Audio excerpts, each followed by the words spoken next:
Ano yung balon? Hi mga kabalda! Welcome back to my YouTube channel. This is Clara Ambisyosa. Bahala gulay kwarta basta may udong kag tinapa. Hala, bites na. So for today's video, tayo ay magluluto ng ulo sang bagis.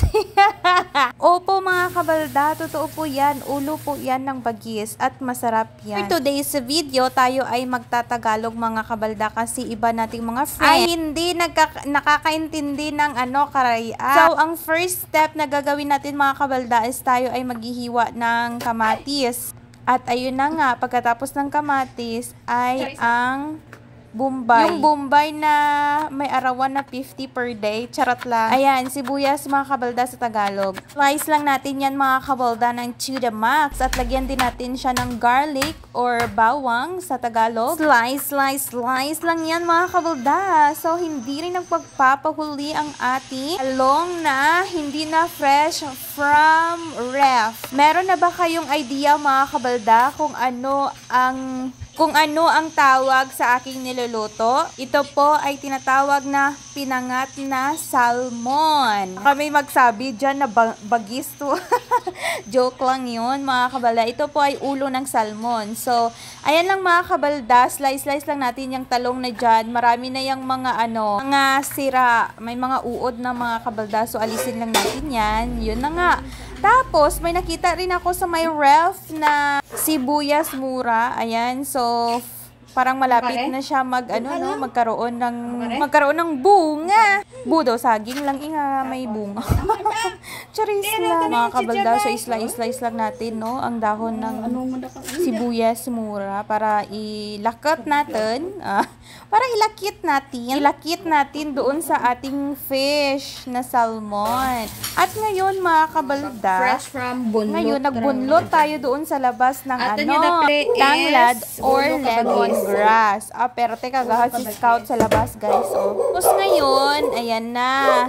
Nilinisan na ni nanay ko. Siyempre, ayan. Diba? Fresh from, tinanim namin yan mga kabalda. Hindi namin yan binunot sa kapitbahay namin mga kabalda. May sarili kaming tanim. Tanim din ng tanglad pag may time mga kabalda para bongga. Ilagay natin yan ang tanglad sa ating isda mga kabalda para walang langsa. Tsaka nilagyan ko pala yan ng mga kabalda na luya, hindi lang na bidyuhan. Ayan, tsaka nilagay na pala ni nanay ko ang lahat ng mga seasoning. Mga panakot mga kabalda nilagay na ni nanay ko dyan. Tapos, agahan ni Scout, atakan ko. Na ang ulo kabagis. So, yan lang mga kabalda. Very simple lang. Ilagay nyo lang lahat ang mga ricados dyan. Char! Anong sabi ng ricados? Tas, ayan na mga kabalda. Ang talong, nilagay na sa may taas at may tubig na. Lagyan ng tubig at tsaka hindi magpapahuli ang asin natin mga kabalda. Magic sarap. At ang ating sinigang mix para maasim-asim ang ating fish. Ayan mga kabalda, sinanay ko ang naglagay yan mga kabalda, syempre. Tigang na ta mga kabalda, para bongga.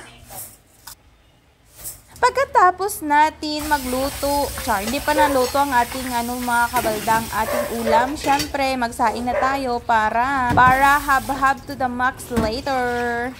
So, ayan na. Kilis-kilisan. 3 lang ang sinaing natin mga kabalda kasi diet to the max tayo. Kasi January na. Diet. Diet now mga kabalda pero hab-hab later. Amo nang manamit. God, si Scout. Nagtim... Nakairita palagi.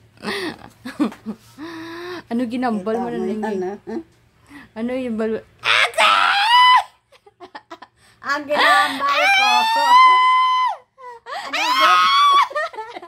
Pero may sisiyan. May taga.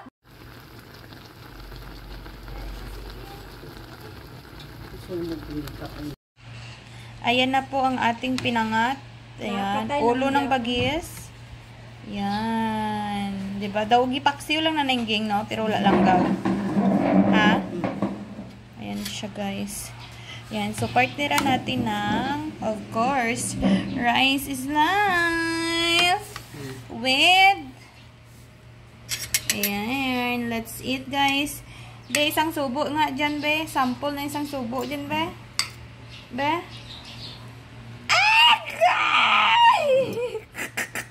Init. Ayan, guys. Masarap. Ayan. Let's eat.